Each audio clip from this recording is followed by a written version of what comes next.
One that you care about or think is important for investors is the prospect of a Biden win or a blue wave. Polls would say that looks, at least the Biden win looks pretty likely at this point. And yet again, we've seen very little reaction in the market. Why do you think that is?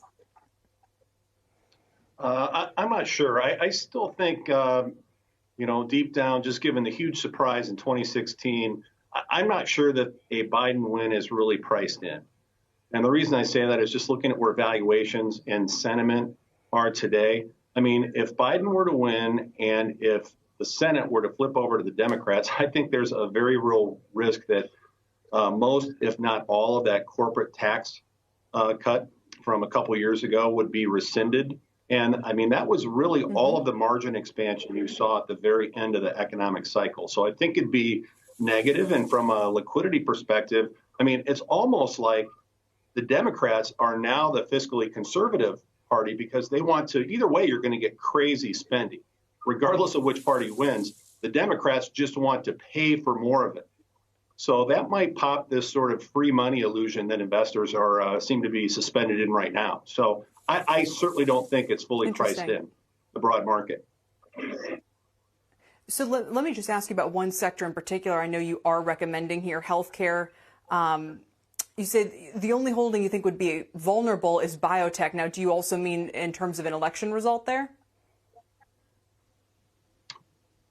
Yeah, I think they'd be hit by both, a Biden win and even more significantly, again, if the Senate were to flip. I mean, it's a group we've owned for a while. We've got good gains. We're not going to peel out of that group solely on our own handicap in the election. But typically it's a group that also struggles regardless of who wins around election time and even for the next few months. But our other holdings, actually, managed healthcare is a group whereby a political result gave us the opportunity 10 years ago. Obamacare. I mean, who would have guessed that managed healthcare would be a massive beneficiary of Obamacare, but it has been. And that's why we're looking for maybe like some, not just anticipating into the election, but looking at price reaction after the results.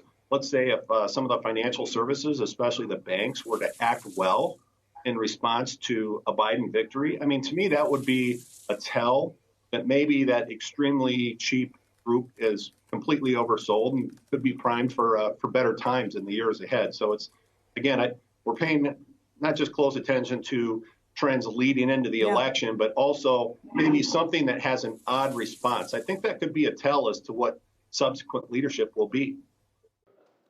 Shepard Smith here. Thanks for watching CNBC on YouTube.